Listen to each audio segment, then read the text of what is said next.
Order Apsana Begum to move the motion. Thank you, Chair. I beg to move that this House has considered the topic of humanitarian aid and children in Gaza. I want to begin by thanking the Backbench Business Committee for enabling this debate and the cross-party support that I've had when seeking to secure it. Before the war began, Gaza streets were lively with the sound of children. Roughly half of the population are under 18. But unlike children in the UK, Gaza's children have had to endure so much in their short lives. A 15-year-old will have lived through 5 wars, including the current conflict. Many have been displaced several times. Even so, they've never had experienced destruction and death like this. Since October, it has been clear that children have been particularly impacted by the conflict at an unprecedented and unparalleled scale. We know that the Hamas attacks have involved the killing of Israeli children. An estimated 40 Israeli children were taken as captive in Gaza. Nevertheless, more than 11,500 children in Gaza have since been killed by Israeli airstrikes and ground operations. The term war on children is echoing across the international community. Lost in the numbers are the faces, the names, the lives, and the moments of joy those children brought. Children like 6-year-old Hind Rajab, whose fate is still reported to be unknown after the car she was fleeing to safety in with her uncle, his wife, and their 4 children came under Israeli fire. More than 24,000 children have lost one or both parents. Gaza's hospitals have treated so many wounded children arriving alone for treatment after Israeli airstrikes that medical workers have chillingly coined a new abbreviation, WCNSF, Wounded Child, No Surviving Family. Obviously, unaccompanied and separated children require urgent protection and the provision of essentials. Given that these children need refuge and compassion, can the Minister clarify whether the government have considered allowing children into the UK for their safety and well-being during this conflict, as per the petition signed by over 17,000 people? For the children who have survived the bombardment, a slow and painful death looms due to the denial of essentials, the destruction of infrastructure, and the lack of aid. The healthcare system in Gaza is in crisis due to major shortages of doctors and nurses, the lack of medical supplies, and the destruction of hospitals. Small children caught up in explosions are particularly vulnerable to major life-changing injuries. More than 1,000 children have had one or both legs amputated. According to the World Health Organization, many of these operations on children were done without anaesthetic. Such horrors are virtually unimaginable for us in the UK, but it doesn't stop there. Many children are accessing well below the recommended water requirements for survival, and those under 5 are at high risk of severe malnutrition and preventable death due to famine. According to Islamic Relief, Gaza is now the world's worst hunger crisis. As I've laid out, the situation for children in Gaza is catastrophic. Unfettered access for humanitarian aid is needed urgently.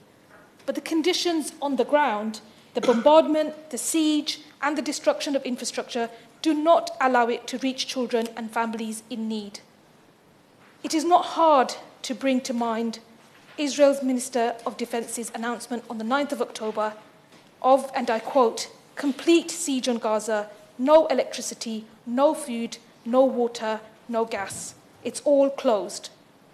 Can the Minister update us as to their understanding of the legality of what many are arguing to be the collective punishment of civilians and how this has affected children? Save the Children International's Chief Executive Officer's harrowing plea demonstrates the significance of what people all over the world are bearing witness to when she says, "We are running out of words to describe the horror unfolding for Gaza's children. Most of them have been forcibly displaced, squeezed into a tiny sliver of land that cannot accommodate them.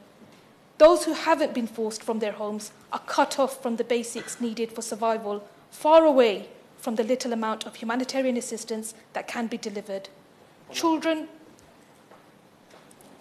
give way. I thank my honourable friend because the horrors of recent months have literally been intolerable. Israel continues to use devastating tactics which have seen far too many innocent civilians, including children, killed with unacceptable blocks on humanitarian essential aid. Does my honourable friend agree that we need the fighting in Gaza to stop immediately with a humanitarian truce now, and not just a temporary ceasefire, but a lasting, sustainable ceasefire which leads to a viable two-state solution? I thank my honourable friend for his intervention, and I do agree that without an immediate and permanent ceasefire, it's hard to imagine how we can change around this situation and ensure that humanitarian aid does actually reach where it's most needed. The Chief Executive Officer of Save the Children International said, "Children are enduring and witnessing horrors while the world looks on." I repeat that for emphasis. Children are enduring and witnessing horrors while the world looks on. So why is humanitarian aid not getting to children who need it? What are the blocks on humanitarian aid? According to reports, the flow of aid is being drip-fed, that although around 500 trucks a day are needed to provide basic needs, most days fewer than 200 actually make it inside, and on one day this month it is to report that only 30 crossed into Gaza itself. Human Rights Watch argue that the blocking of humanitarian assistance also amounts to collective punishment of the civilian population that poses further grave risks to children. So can the Minister update us as to their understanding of why aid is not being distributed as needed, and whether any blocks to aid would constitute the collective punishment of civilians? There is then the question of funding itself. The United Nations Children's Fund has requested $168.3 million to support its response in the occupied Palestinian territories for 2024. On the 17th of January, it said there was a funding gap of $55.5 million. And of course, shortly after the ICJ plausible genocide ruling, the UK stopped funding for UNRWA, the largest UN agency operating in Gaza, due to allegations from Israel that 12 of the agency's more than 13,000 staff were involved in the 7th of October attacks. UNRWA has since spoken of being, and I quote, extremely desperate. International aid agencies, including Oxfam and ActionAid, have said they are deeply concerned and outraged at what they called a reckless decision to cut a lifeline for an entire population. And Amnesty International has said that whilst allegations against individuals must be independently investigated, cutting life-saving assistance to millions could also amount to collective punishment in and of itself. Again, it would be helpful if the Minister could update us as to the situation in this regard. What is the latest evidence the government has seen regarding the allegations, and how are they being investigated further? And what assessment has the government made of the consequences of its decision for the children in Gaza? I know that many of my constituents are appalled that it appears that the UK continues to send weapons to potentially kill children whilst withdrawing funding that saves children's lives. I urge the government to prioritise upholding its humanitarian obligations and resume the funding. The ICJ's plausible genocide interim judgment made clear that Israel must take steps to prevent acts of genocide, and its obligations regarding children and aid is key. So can the Minister update us as to what the UK is doing to protect children in Gaza accordingly? In terms of the UK's own obligations, it would be helpful to know what the government's response is to the growing call for increasing humanitarian aid and halting the transfer of weapons or parts for weapons that can be used against children. Madam Chair, all children should be cherished, Israeli and Palestinian children. We know that children in Gaza should not be slaughtered, but they continue to be by Israeli forces in unprecedented numbers. We know that children in Gaza are enduring a humanitarian catastrophe with no relief in sight. We know that aid is desperately needed, that children need food, need healthcare, need shelter, and need water, but are just not getting it. And so I end with asking the Minister whether he will agree that an immediate and permanent ceasefire is the only way to bring about the end of the suffering of children in Gaza and to enable the urgent delivery of desperately needed aid. The question is that this House has considered humanitarian aid and children in Gaza. Jeremy Corbyn. Thank you, Madam Baz, for calling me to speak so quickly. I was rushing here. I had trouble on my journey, and I think you got that message, so I've obliged you for that. I want to congratulate my friend for securing this debate.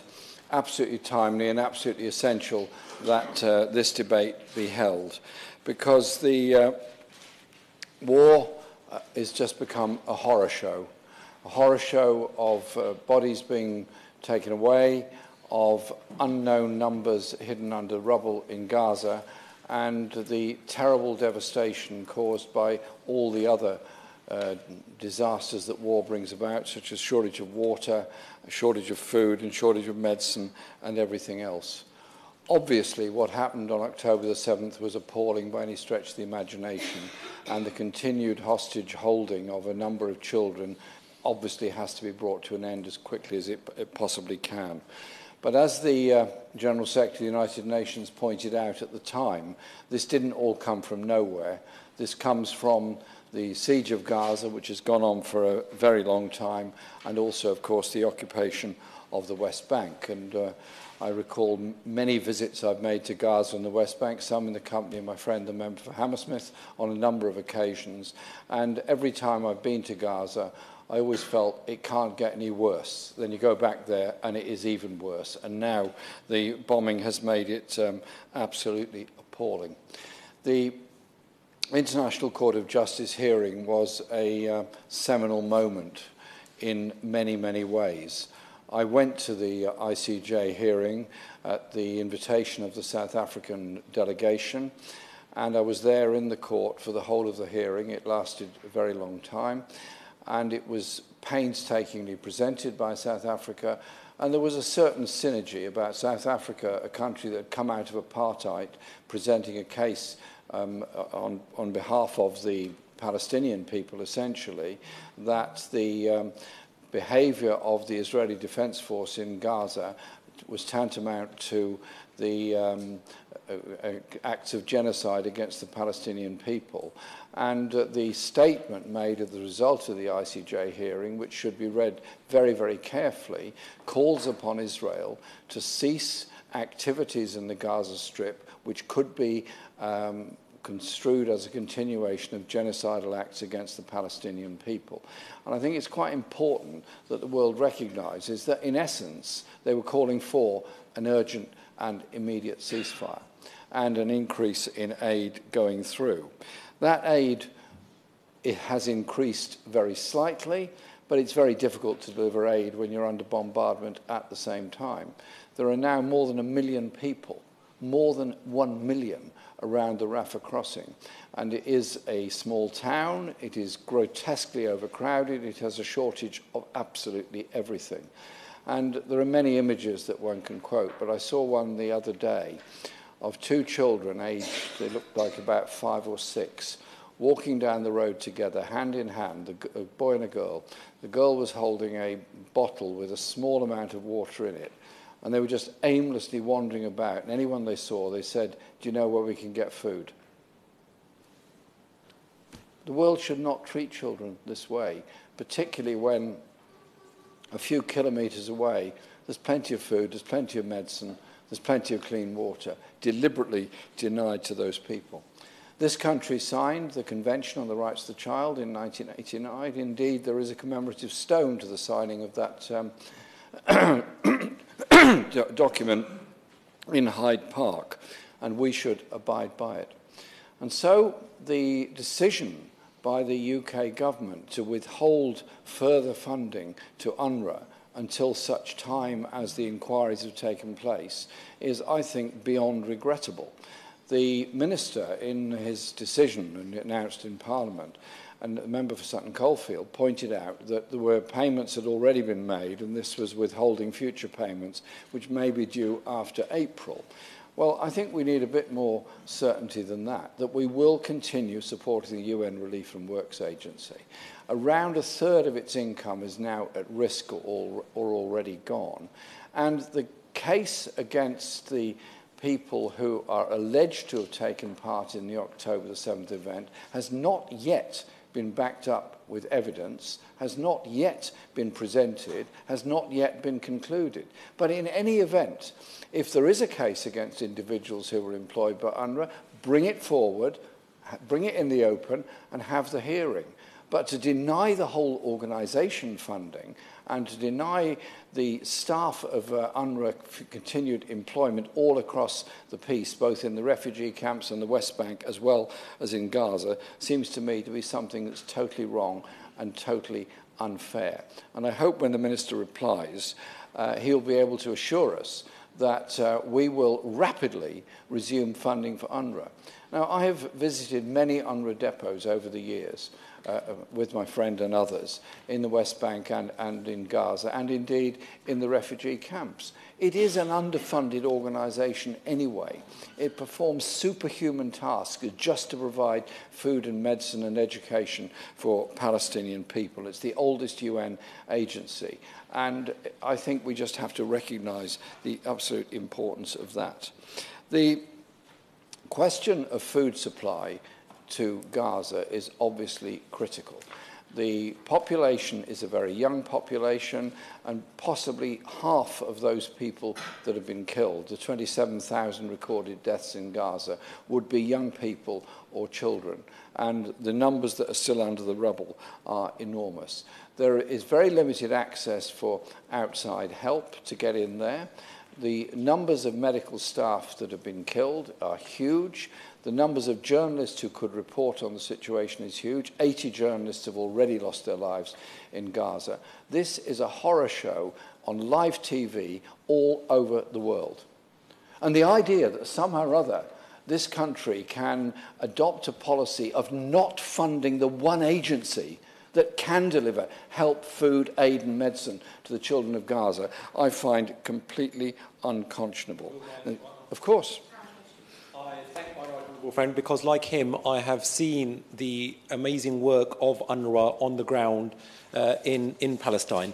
And look, we in the UK and across the globe cannot become desensitised to the civilian deaths that we are witnessing, especially the thousands of innocent children, and there has been no let-up to the suffering in Gaza. Does my right honourable friend agree that with so many displaced, desperate and hungry people, with potential aid cuts and continuing conflict, there is a real danger of a deadly famine engulfing Gaza as well? My friend is right, and the famine is frankly already there. The numbers of people dying from wholly preventable conditions in the southern part of the Gaza Strip is already greater than the number that have been killed by the daily bombardment there. And what are they dying from? Diarrhea, hunger, malnutrition, lack of any kind of medicine. And I was talking to a doctor I met in Leeds 2 weeks ago when I was at an event in support of the people of Gaza, who was telling me that he'd done something he hoped he would never, ever have to do in his life, ever. And that was perform an amputation on somebody without anaesthetic, on a child. Just imagine you're a professional doctor, you've taken the Hippocratic Oath, all that, and you have to put a child through the most unbelievable pain in order to hopefully save their life. And he was telling me the numbers of cases where he's performed a successful operation in the sense that the operation was carried out. The patient then died of a heart attack because of the pain that was inflicted upon them. None of this is necessary. That aid could get there. That medical aid could get there. Those anaesthetics could get there if only they were to be allowed in. There are currently reported to be, in the southern end of the Gaza Strip, 135,000 cases of diarrhea been recorded by those doctors that remain there. That is 13.5% of the people around Rafah, possibly more than that. Diarrhea is a killer, particularly for children. They can't keep food down, they can't keep their body hydrated. It is an absolute killer. And no child has been to school anywhere in the Gaza Strip since November. So that is 3 months' education already lost. If the fighting stopped tomorrow, the bombardment stopped tomorrow, there is no school to be reopened. You would have to have schools in tents for months, if not years, to come. And those children will be physically devastated, mentally scarred and devastated. And what is the next generation going to be like when they've been through this horrific experience? And so it is incumbent, surely, on all of us to do everything we can in order to bring about a ceasefire in Gaza to save the lives of children. The messages are there from the UN, from all the children's agencies, from the World Food Programme, from Amnesty International, from Human Rights Watch, from a whole range of people who've either been there or managed to pick up information about what's going on in Gaza, about the crying need, particularly to get help for those children there. And that help can best be achieved by a ceasefire. The government announced they were providing £87 million of aid. The Minister will correct me if my figure is wrong, I'm sure. £87 million of aid. It wasn't clear how this aid was going to be delivered. It wasn't clear how it was going to be dispersed. It wasn't clear who was going to disperse it. I would gently say to the Minister, the existing agencies that have done so much work for so long, Palestinian Red Crescent and others that have done so much work for so long, that have managed to ensure there is a continuation of a health service of some sort throughout Palestine, but particularly in Gaza, are the best people to do that. And the most important role any of us can play anywhere else in the world is to absolutely demand peace in the region, demand a solution to this crisis, starting with an immediate and permanent and a ceasefire to stop the killing of so many children there. I feel, as somebody who's been in this house quite a while, and I've been on 9 occasions in Israel, in Gaza, and the West Bank, and in the refugee camps, and you just feel the sense of hope that children have there. I went to a primary school in Jalabia refugee camp. I've been there twice on successive visits. Beautifully run, if underfunded school. You can see the fence, the border with Israel, from the roof of the school. You meet the children. These are primary schools. They're sort of 10, 11-year-olds. Excitable, artistic, enjoyable to be with, full of ideas, full of hope, full of aspirations. And I always left that school feeling, well, these children will be a huge asset to the country of the future, the citizens of the future. That school has now been destroyed, completely destroyed. Those kids have lost their school, they've lost their home. The one strong factor in their lives was their sense of a place to go to school. And that applies to every other school across the Gaza Strip and every hospital across the Gaza Strip. So let's give all the aid we can to UNRWA now, give all the support we can now to the children, particularly of Gaza, that they may grow up to at least live without the threat of being bombed day in and day out. But above all, get off the fence and get on the side of supporting a ceasefire now to save life in Gaza and bring about a long-term peace for all the people of the region before this thing degenerates into a ghastly war that engulfs the whole of the region. As you can gather, Mr. Vaz, I feel extremely strongly on this. It's not just me. I'm stopped by people in the street who've never shown the slightest interest in international affairs or politics of any sort in the past, who say, please, please, you're our MP, do what you can to save life in Gaza. Thank you.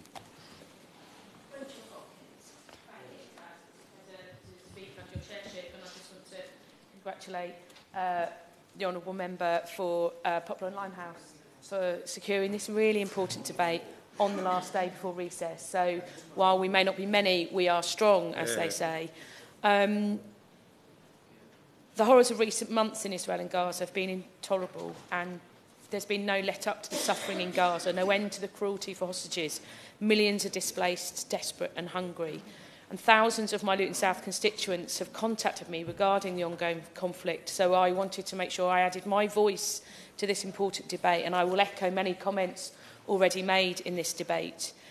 Israel continues to use devastating tactics that have seen far too many innocent civilians and children killed, with unacceptable blocks on essential aid, nowhere safe for civilians, a humanitarian catastrophe, and now warnings of a deadly famine. And in that, it is women, children and newborn babies in Gaza who are bearing the brunt of the violence. Since the horrific attacks on the 7th of October, Israel's devastating response has killed over 11,500 children in Gaza, 1 in every 100 children in the Gaza Strip. And UNICEF have reported that 17,000 children have been left unaccompanied or separated from their families. Many of my Luton South constituents and other NGOs, such as Islamic Relief and Medical Aid for Palestinians, have highlighted that without an immediate and permanent ceasefire, the numbers dying of hunger, malnutrition, disease and unmet medical needs could far exceed those already caused by the bombardment. And I've heard, similarly in briefings like many others, from UK doctors who've regularly visited Palestine to carry out medical work and procedures and training, and they despair that we will see children dying from preventable disease and through lack of simple medicines, such as insulin for diabetes. And it's just terribly shocking. But alongside the horrific physical impacts, Oxfam, for example, have reported about 1 million children who are in need of mental and psychosocial support, the deep trauma of Palestinian children that will stay with them for the rest of their lives. Nearly all the children in the Gaza Strip require mental health support, and many are presenting very challenging symptoms, including extremely high levels of persistent anxiety, and just, the response to that, such as not eating and just despair. And while we say that, there is a hunger crisis and starvation setting in Gaza. It's the worst hunger crisis on the verge of a famine.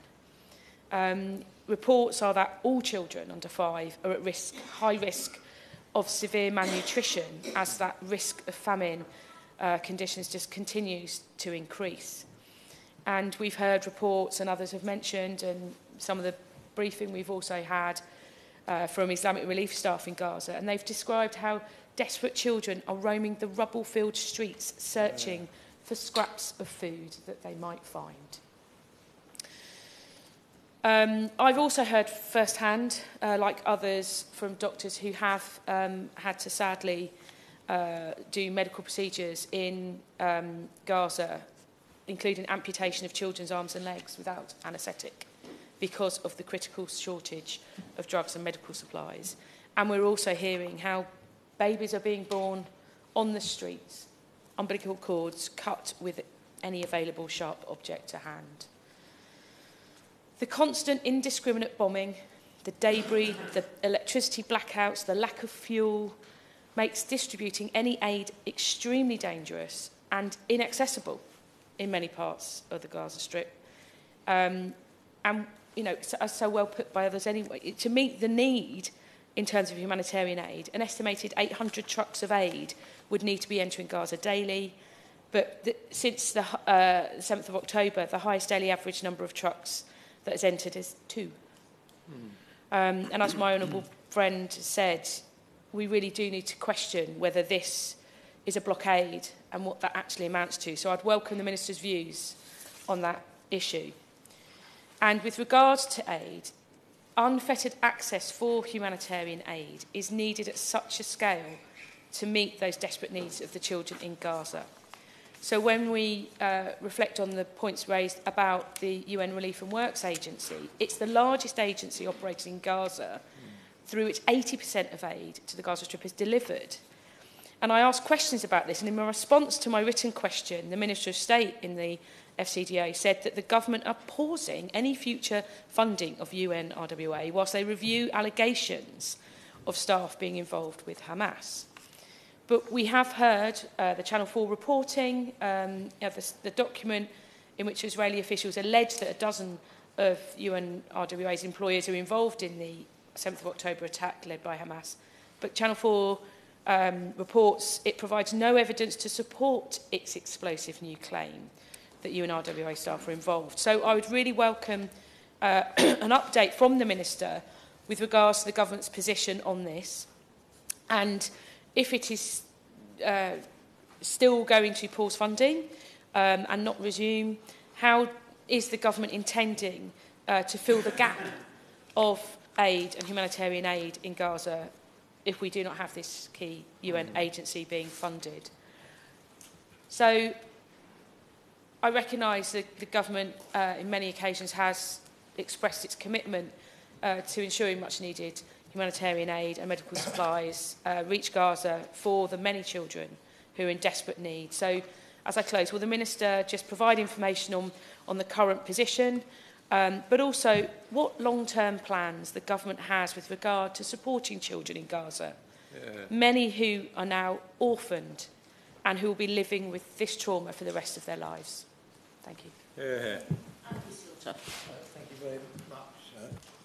It's a pleasure to be here under your chairship this afternoon. And can I start by just congratulating my honourable friend on securing this debate and on all that she has been doing since the beginning of this crisis to draw attention to what is happening in Israel and Gaza, which has now spread beyond that to other parts of the Middle East. Everyone around the world was horrified by what happened on October the 7th, but I think almost everyone has watched with increasing horror what the effect has been in Gaza over the ensuing months, and it is somewhat prurient almost as we debate this matter every week in chamber, in this forum and elsewhere out in the wider communities, because there is, as Honourable Friend North says, there is a huge interest in the public there, out there about this. We're commentating on the deaths of hundreds and thousands of people every week and every month, and predominantly of civilians and overwhelmingly of women and children. And that's an extremely uncomfortable position to be in, but we have to try, and we have to try above all and persuade the government that more needs to be done, not just obviously by the UK government, but along with its partners. My starting point in dealing with what I think is different with Gaza to some other conflicts is there was a long period before the current hostilities when Gaza was under siege since at least 2007. And this isn't, these depredations aren't happening to a robust society. They're happening to a society which has already been depleted in many, many ways over that time. I visited Gaza twice during that period of time, the first time just after Operation Cast Lead, which was another major Israeli military incursion, though not obviously on the current scale, and saw the effects of what happens when heavy-duty weapons of war are used against civilian populations. I think we were lucky to be able to get through Israel into Gaza that time. The second time, I think most political visits had been stopped, but we were able to cross Sinai, something that again may not be possible now, and enter through the Rafah crossing.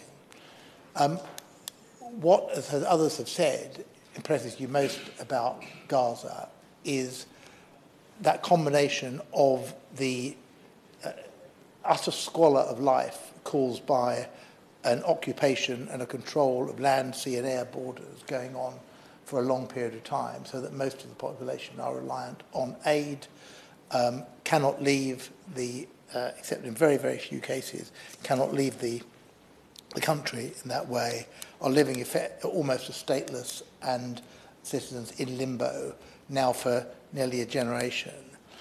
But also the resilience of people and the fact what I'm dealing with Gazans is a highly educated population, and as has become clear during the current conflict, as we see hospitals and other civilian infrastructure destroyed, is that it was there.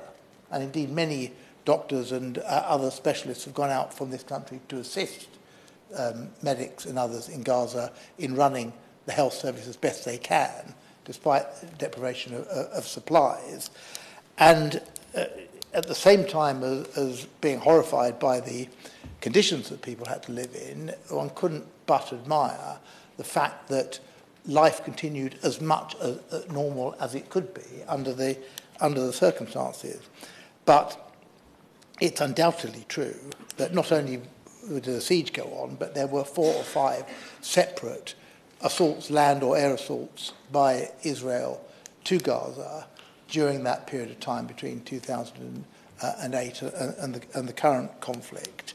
And so life had been worn down, and people had been worn down, not just physically, but mentally over that period of time. And the other aspect which is unique perhaps about Gaza is there is nowhere to flee to. There is no route out of Gaza. Now, Gazans do not want to leave Gaza. They do not want to be forced into Sinai or elsewhere, or any of the mad schemes that extreme members of the Israeli government come up with. But undoubtedly, there are those, because they are wounded or injured, perhaps because they're foreign nationals, perhaps because or they have a family abroad, or perhaps because they simply cannot stand what is happening on a day-to-day basis, who would like to be able to cross the border, but are simply unable to. And that adds another dimension of horror, really, to the situation. Not only are people being bombed and shelled on a daily basis, with as we've seen, for what we don't get a full picture of what is happening there, but we do see that whole districts, whole neighbourhoods, the majority of residences have been damaged or destroyed in what is an extraordinary level of bombardment in any war, but particularly when it's in such a narrow and small piece of land. People have mentioned some of the sort of headline statistics, if I can put it that way. The fact that 85% of the population has been displaced, that's an extraordinary figure. The fact that 27,000 people have been killed, and of those, over 11,000 are children, and we've heard about the 500,000 people who are in the most severe level of food crisis. A very substantial portion of people around the world who are in that highest level of crisis are now living in Gaza, as I say, which had previously, in many ways, a first world economy and first world education and skills. That's the seriousness of the case, and that's why we've seen attempts to defend the victims through the action in the International Court of Justice, in the United Nations itself. But to keep to the terms of this debate, which is about one narrow aspect of this crisis and conflict, which is aid, it is clear that whatever the government says about aid shipments that it has authorised, that aid is not getting into Gaza in anything like the amount that it needs to happen. And then if on top of that, to say to what is not the only aid agency, because there are many others like Islamic Relief and like Medical Aid for Palestinians that are working on the ground and have local staff still working there under appalling conditions. But these are charities that do a very good job, but they are not the same as what UNRWA does and has done since 1949, which is to provide the whole infrastructure of support for a population which, through no fault of its own, is unable to supply that itself. And they provide education, and they provide healthcare, and they provide employment for many thousand people. And the idea, let's not disguise the fact that what UNRWA staff, some UNRWA staff, a very small number have been accused of, has to be investigated, and those staff, quite rightly, are out of their job while that is being investigated. And if it's found to be proven that they had any part to play in the 7th of October events, then they must be punished with the full severity of the law. But the idea that on the basis of that, the whole organisation is effectively brought to a halt, is defunded, seems to me to be extraordinary. And I know that and I'm sure he's sincere about this, that the Middle East minister has said effectively, he doesn't believe it will make a difference because we have made the current financial year's payment and we are not due to make the next payment until the next financial year. Well, that begs the question, will these matters, the various inquiries, because there's more than one inquiry going on, have been resolved by that time? And I would like to see from this today a commitment that we will not, as long as we are assured that investigations are being properly carried out, that we will not restrict the funding that would otherwise have been given to UNRWA, which itself is only a fraction of what is needed and less than used to be given in that way. The government is failing, even in respect on aid. I mean, the government has failed singularly to give a political lead here. It's singularly failed on many of the issues which have arisen since the 7th of October, including what is happening in the West Bank, including what is happening in the wider Middle East. But every time those questions are raised, we get the reply, yes, but we are prioritising aid. Well, with respect, that doesn't appear to be happening, because if it were happening, we would be working closer with the UN, with our European allies, as well as and with the US, as well as bilaterally, to ensure that the necessary amounts of aid were getting into Gaza through a variety of crossings in a variety of forms, and that many of the hold-ups that are happening now would be relieved. And it is so obvious, and I think this is the government's position, that aid cannot be got into Gaza in any meaningful way without cessation of hostilities. Now, we may differ on what that cessation should involve, we may differ on the terminology, but again, it would be good to hear from the Minister that the government wishes to see an end to hostilities between Gaza and Israel until such time as the current famine situations, the disease that is running rife, and indeed the wounded and others who are suffering in Gaza have received proper medical attention as well as food and other supplies. Surely that is the least that we can demand in that way. If one compares Gaza with what's happening in Ukraine on the basis of how it is reported in the UK, there is quite rightly a high degree of access to what is happening in Ukraine. We get a good picture of what is happening there and the atrocities that are visaged on the Ukrainian people by Putin and his forces. We don't get, despite the really brave efforts of many journalists, and many of whom have been killed themselves, get a full picture, I feel, of what is happening in Gaza. For those of us who have familiarity with the region, it's possible perhaps to imagine it, but probably not on the scale that there is now. And that is being used, the suppression of information coming out of Gaza is being used to disguise the full horror of what is happening there. Despite that, it is very clear from every polling exercise, and I'm sure from every MP, I've had over 5,000 emails on this subject, by 100 to 1 calling for an immediate and full ceasefire. Others I know have had considerably more than that.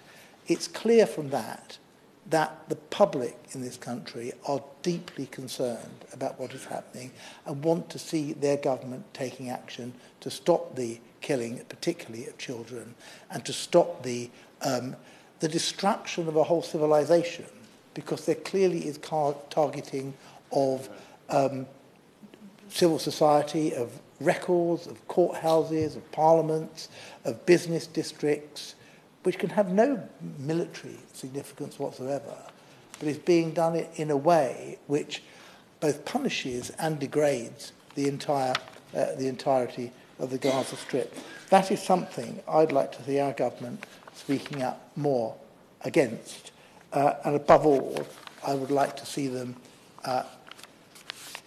taking far greater steps to ensure that aid is delivered, and that aid is delivered in secure circumstances in the course of a ceasefire. The SNP spokesperson, John McNally. Thank you, Madam Chair, and always a pleasure to serve under your chairmanship. And I also congratulate the member for Poplar and Limehouse on securing this absolutely crucial and emotional debate today. Chair, as others have said before me, the situation in Gaza is nothing short of a humanitarian catastrophe. Children, of course, are bearing the brunt of this crisis, facing unimaginable horrors every single day. This should not be the mark of a civilised world that these children and the adults are having to go through. And we, the adults in this place and elsewhere, cannot ignore their plight any longer. This term, as the Honourable Member for Poplar and Limehouse said, this new term has been coined for children in Gaza, WCNSF. Wounded child, no surviving family. What a horrible thought and image to have in their own head. It simply embodies the tragic reality of many innocents, the children in Gaza, where death and destruction and injuries have just become an absolute total daily occurrences. My honourable friend here described the image of two children walking along the road asking somebody for food. As always, the numbers paint a grim picture, the harsh state, horrible reality of war. 40% of the casualties are believed to be innocents, the children. Suffer me, the little children, to come to me, springs to mind all the time with these, when you hear these stories. And the horror just doesn't end there. Even those who survive face an uncertain future, with disease, starvation and exposure threatening their lives. God only knows what the long-term impact will be on these children. Yeah. I thank my friend for giving way on this point. The issue now, surely, is as the weather gets warmer, that without any sewage facilities, without any clean water, the next thing is going to be cholera. Yeah, honourable friend makes a very good point. The disease is only going to worsen over the next period, and unless there's intervention immediately, then it's just going to get worse and worse and worse. We're still going to have to deal with this after the war is finished. If it's finished, we're still going to have to deal with the situation that's left. So the quicker we intervene in the situation, then the better. So the reports of the deliberate strikes on civilian safe zones, hospitals, very, very deeply disturbing accounts that are being heard. So let's be clear. Aid efforts, while crucial, cannot substitute for a ceasefire. There is absolutely no doubt about that whatsoever. The lack of the safe zones, the destruction of medical facilities mean that innocent lives continue will be lost unnecessarily unless we intervene. It's just, as you said, going to get worse. So the ongoing suffering of children in Gaza is heartbreaking. It's unthinkable in this day and age that we live in that that's going on. Over 1,000 children have had their limbs amputated. Hundreds without anaesthetics, as has been said earlier on. Any proper medical care, no running water, no electricity, no food, no shelter. Unimaginable. The blockade imposed by Israel only exacerbates the situation, leaving more children vulnerable to infections and untreated injuries. Furthermore, education has come to a total standstill in Gaza, with thousands of children deprived of the right to learn. The United Nations Relief and Works Agency's schools, the UNRWA schools, a lifeline for many, have closed their doors, robbing children of their future, denying their basic rights of education to education. All of this, keep all of this in mind. This impact on the mental health toll on children is just absolutely staggering. So it's anxiety, loss of appetite, if they can get food, the emotional distress are commonplace. And can we here even begin to understand, to take all of this or any of this into our own heads? Entire families have been wiped out, leaving children orphaned and traumatised through no fault of theirs.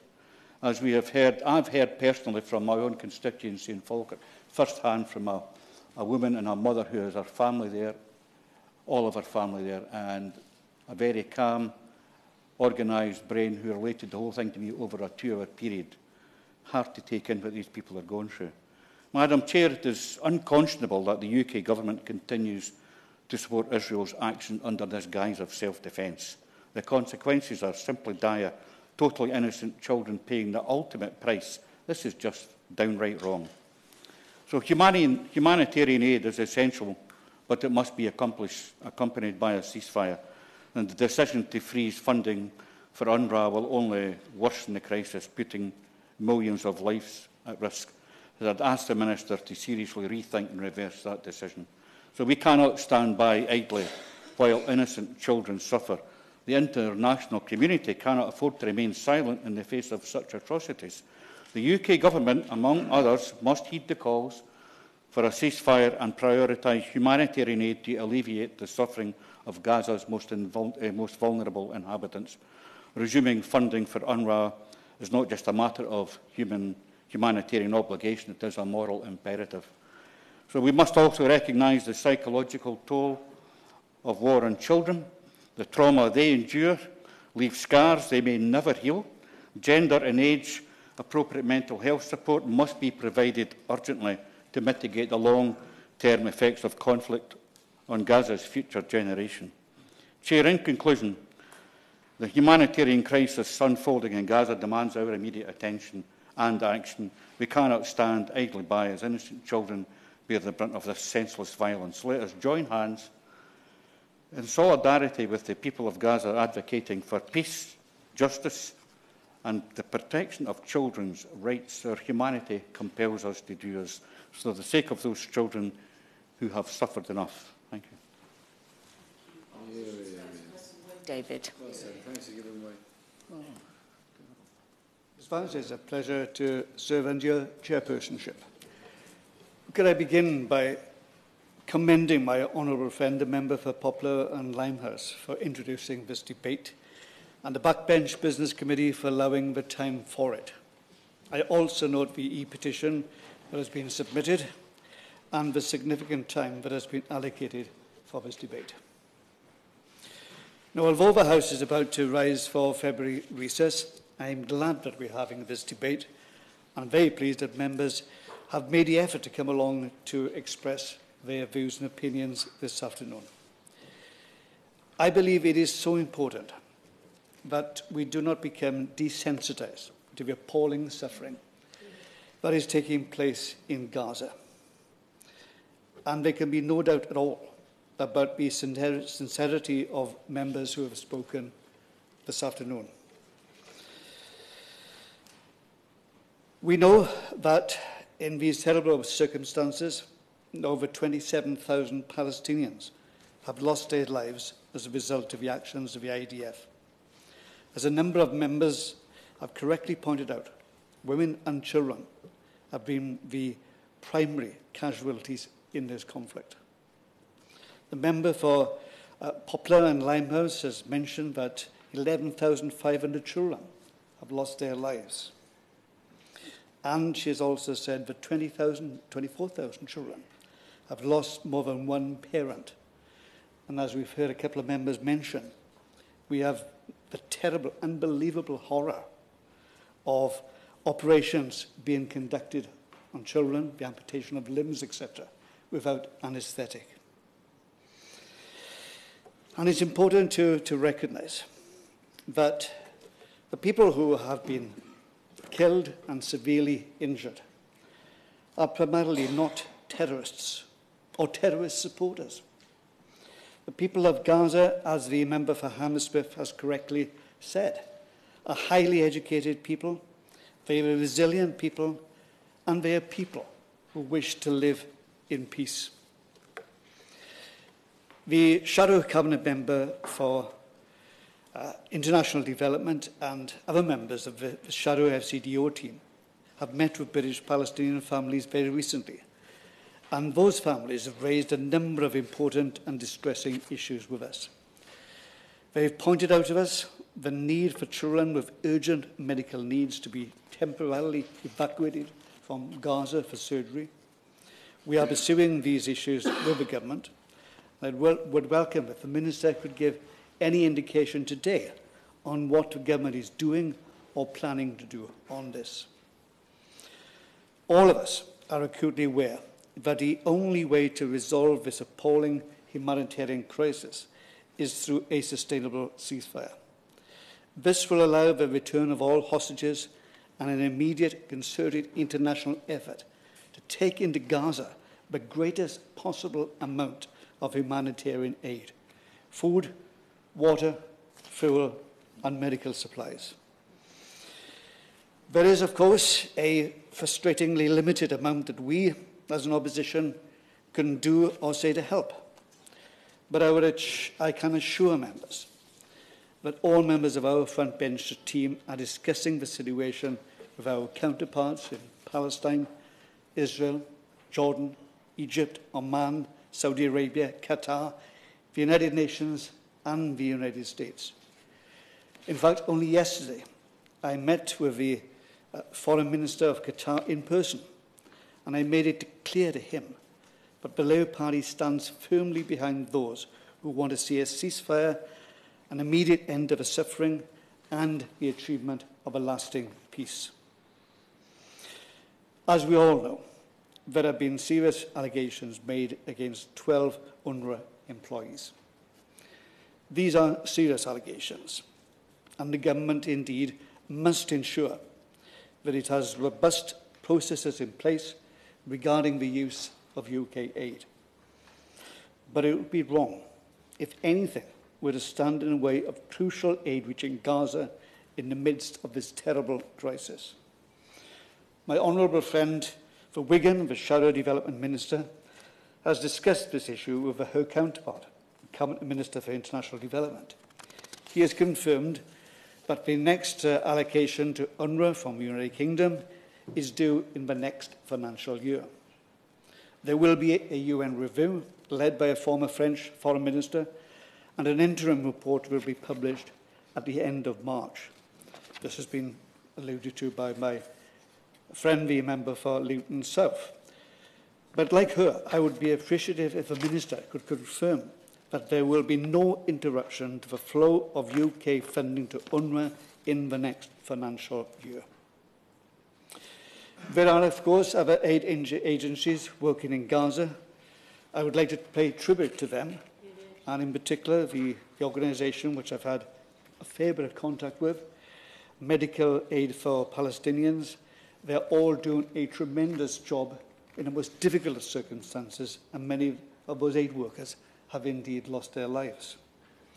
However, the role of UNRWA is absolutely central to the humanitarian effort in Gaza, and indeed across the entire region. The member for Islington North made the point that there are 13,000 people working for UNRWA in Gaza, and a number of those workers have lost their lives too. And their work is absolutely essential, especially when we remember the appalling fact that there are more people dying from hunger and thirst in Gaza than from bombs and bullets. Let me be clear again. If UNRWA's vital work is disrupted, the consequences for the people of Gaza would be further death and suffering. Again, I would ask the Minister to make absolutely clear the government's position. Ms Vaz, today's debate has been important, and we've heard a number of heartfelt and moving contributions from members. And I really hope that before too long, there will be an enduring ceasefire, a ceasefire which has been agreed by all parties, and the necessary aid will be brought into Gaza. And that aid will be distributed in safety and without conditions, and it will be distributed to all parts of Gaza. Can I thank all honourable members for their contributions this afternoon, and I look forward to the Minister's reply. Thank you. Thank you. I call Minister Leo. Well, thank you very much, Mrs Vaz, and I'm very grateful to the Honourable Member for Poplar and Limehouse for leading this debate, this important debate this afternoon. And I'm very grateful for the sincere and passionate contributions of other members, Honourable and Right Honourable. And of course, I'm here on behalf of the Minister of State, the Right Honourable Member for Sutton Coldfield, but I will try and cover off the points raised. And as has been described this afternoon, Mrs Vaz, 4 months have now passed since Israel suffered the worst terror attack in its history at the hands of Hamas, which still holds more than 130 hostages. Meanwhile, as has been movingly laid out this afternoon, Palestinian civilians are facing a devastating and growing humanitarian crisis inside Gaza. Children in particular, as we've heard, are bearing the worst consequences of this conflict. And of course, we want to see an end to the fighting in Gaza as soon as possible. An immediate pause is now necessary to get aid in and hostages out. And the UK is engaged in sustained efforts to achieve this and to build towards a lasting solution. Let me just start by reflecting briefly on how the current situation in Gaza is affecting children, which has been laid out by many colleagues this afternoon. Of course, the number of people killed in Gaza has reportedly surpassed 27,000, and more than 67,000 have been injured. That's according to the Hamas-run Ministry of Health in Gaza. As we've heard this afternoon, the vast majority are women and children. Many people, including children, are still missing, presumed dead and buried under the rubble. Of the 1.7 million people who have been displaced, more than half are children, and tens of thousands of these children have been orphaned or separated from their families. Hunger and disease are spreading rapidly, made worse by overcrowded shelters, and there are reportedly more than 223,000 cases of acute respiratory infections to which children are particularly vulnerable. And over 158,000 cases of diarrhoea, more than 50% of which are in children under the age of 5, and colleagues refer to that this afternoon. Many of these children are likely to be malnourished, making the effects of disease more severe. UNICEF reports that all children under 5 in Gaza, that's about 335,000 children, are at risk of severe malnutrition. For children, especially those under 2, a lack of food and vital nutrients during the developmental stage of life can, of course, lead to very grave lifelong setbacks. But the healthcare system in Gaza has virtually collapsed. Only 13 of 36 hospitals are partially functional, and even those are without enough specialised medical staff to manage the scale of the crisis. And the Right Honourable Member for Islington referred to the grave constraints faced by doctors. Hospitals simply do not have sufficient medicines nor medical supplies. So let me turn now to the UK's response. Of course, we are focused on practical solutions to get more aid into Gaza. I'm happy to confirm to the Right Honourable Member for Islington that we have indeed trebled our aid this year for the OPTs to £87 million, of which £60 million is for Gaza specifically. And we are continuing to call for an immediate pause to get aid in and hostages out. Delighted to give way. I thank the Minister for giving way on that point. I understand the figure he just gave, and a third is allocated for Gaza. I'd be grateful if he could let us know exactly how this aid is going to be administered, who will actually deliver it, and how will it get there with the current problems of getting anyone into Gaza through the Rafah crossing, even for medical workers. Yes, I'm grateful for that question. I will address that in my following remarks. We have trebled our aid commitment this financial year to the APTs, and as I said, the £60 million uplift for the humanitarian response. We are doing everything we can to get more aid in and open more crossings. The Honourable Lady asked, quite rightly, for an update with regard to UNRWA. The colleagues will know that, of course, we are a long-standing donor, and the money that we have given this year, which is £35 million, is for this financial year and will last up until March. But, of course, we are appalled by the allegations that UNRWA staff were involved in the 7th of October attack. And that is why we are pausing, and that's why the pause has been announced, of any future funding while we review these very concerning allegations. Of course, we remain committed to getting humanitarian aid into people who desperately need it. Yes, I will in a minute. 16 countries, in addition to the UK, have paused funding temporarily, and the pause will be in place until we are satisfied that we have been able to properly review the allegations. Future funding decisions will be taken after that point, and the Minister for the Middle East will keep colleagues updated as to that decision point. I'm very happy to give way.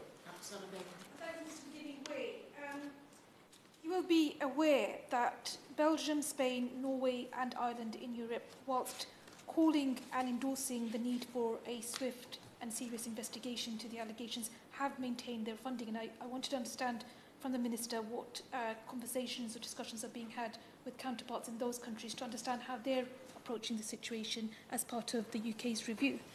Yeah, well, that's a very good question, and we are talking to all counterparts. The Noble Lord Ahmed, the Minister for the Middle East, also has recently spoken to the UNRWA Commissioner General, Felipe Lazzarini, just on Sunday this last week, who provided an update with regarding to the UN investigation, and we will keep closely in touch with the process and the progress of that investigation, and that will inform our decision. And up until the point when we are satisfied, the pause will remain in place. But the Minister of the Middle East will keep colleagues updated. Because, of course, in terms of our calls for increased border crossings and access, children need additional food and shelter and the health support that we're providing through our partnerships with all of the UN agencies, NGOs and Red Crescent societies. From the £60 million that I've mentioned, we have provided specific targeted support for children through our £5.75 million contribution to UNICEF. Our funding is supporting their work to assist over 5,800 children with severe malnourishment, as well as providing 853,000 people with emergency child protection services, including mental health and psychological support, which is, as we've heard this afternoon, is very badly needed. We are also a founding member and key donor to Education Cannot Wait, which is the global fund for education in emergencies and protracted crises. The fund is supporting several education interventions in Gaza. However, their ability to reach children who so desperately need help is, of course, restricted by the very grave security situation. The Foreign Secretary discussed the urgency of getting significantly more aid into Gaza to alleviate the desperate situation there with Prime Minister Netanyahu on the 24th of January. He reiterated the need for Israel to open more crossings into Gaza, for Nitzana and Kerem Shalom to be open for longer, and for Israel to support the UN to distribute aid more effectively across the whole of Gaza. So, yeah, delighted to give way. Just on the crossings and the ability of aid to actually reach where it's needed, agencies such as Oxfam have reported to me that they're experiencing delays in aid actually getting through because of the excessive checks at the crossings themselves. Some trucks have been checked up to 8 times at the Kerem Shalom crossing. And there's a lack of clarity around, that they raised with me, that a lack of clarity around what items are able to pass through. And the Minister may be aware of Israel's dual-use policy, a policy which strictly controls which items may or may not enter Gaza. And just a very quick example before I ask my question, they're being told that they're not allowed to pass through items such as olives with stones, only pitted ones. What discussions have been had with his counterparts in Israel on the issue of the use of dual-use? I'm very grateful for those questions, and we have made these. We have made specific these specific points to our Israeli counterparts. We believe there are 10 steps that they should be taking in order to increase the flow of aid. Of course, primarily, we need a humanitarian pause to allow humanitarian agencies and Gazans to operate more safely right across Gaza. We need to ensure effective systems to guarantee the safety of aid convoys, humanitarian operations and IDP returns, and facilitate access. We need to ensure that the UN has the people, the vehicles, the equipment and the fuel to distribute aid safely across Gaza once it's inside Gaza, and that includes the issuing of visas. We need to extend the opening hours and the capacity of the Nitzana screening facility and Kerem Shalom checkpoint so that more trucks, aid and fuel can enter Gaza. It needs to be open 7 days a week, not just 5. We need to remove restrictions to ensure greater consistency on the goods allowed in, to which the Honourable Lady referred. We need unencumbered access to aid coming in from Jordan. We need to open, the Israelis need to open Ashdod port as a route for aid to reach Gaza. The Israelis need to open the Eretz crossing to allow direct access to the north of Gaza. And, of course, there needs to be a restitution of water, fuel and electricity connections. We continue to make these points to our Israeli interlocutors. Now, the Foreign Secretary also announced work with Qatar to get more aid into Gaza, and our joint consignment containing 17 tons of family-sized tents was flown in last Thursday. Last month, RFA Lime Bay delivered 87 tons of aid into Port Said, and crucially, we are supporting the United Nations World Food Programme to deliver a new humanitarian land corridor from Jordan into Gaza, which has already delivered over 1,000 tons of aid. It's, of course, vital we sustain this support and indeed go further. So we are clear that Israel must take steps, working with other partners, including the UN and Egypt, to significantly increase the flow of aid, including allowing prolonged humanitarian pauses, opening more routes into Gaza and restoring and sustaining water, fuel and electricity. Now, above all, of course, the best way to address the humanitarian situation is by bringing an end to the fighting as soon as possible, which is exactly what point made by members, Honourable and Right Honourable, this afternoon. The Foreign Secretary was in the region last week to urge de-escalation and build towards a sustainable, permanent ceasefire without a return to the fighting. And we have identified 5 steps to allow this to happen. Firstly, the release of all Israeli hostages. Secondly, the formation of a new Palestinian government for the West Bank and Gaza, accompanied by an international support package. Thirdly, removing Hamas's capacity to launch attacks against Israel. Fourthly, Hamas no longer being in charge of Gaza. And fifthly, a political horizon which provides a credible and irreversible pathway towards a two-state solution. And we will continue to do all we can diplomatically to push this agenda forward in order to save lives, quite frankly. So, delighted. Doesn't agree fully with those 5 points, beginning with the release of the hostages, which is it's indefensible that they should continue to be held. But realistically, does he expect, given the nature of the Netanyahu government, for these things to happen, including looking forward to a new peace process, before there is a sustained ceasefire? It seems, despite the difficulties, there will come a point where a humanitarian pause can lead to a ceasefire if international assurances are given and we cater. And if the contents of the 5-point peace plan are catered to and there is confidence on both sides, as difficult as it may be seen now to imagine that, we believe it could be possible to get to a ceasefire, and a horizon of statehood would be a necessary component of that. So, Madam Chair, it's clear, as has been discussed this afternoon, that children are the worst hit by this conflict. UK aid is saving children's lives, but too much of the humanitarian relief children need is not getting into or across Gaza. UK aid is saving children's lives, and we are doing everything we can to get more of it into Gaza. And we are working hard to generate momentum towards a permanent peace, as difficult as it may seem. And that is the only way we can give the children and the people of Gaza hope for the future and a better life. Thank you. Thank you, Minister.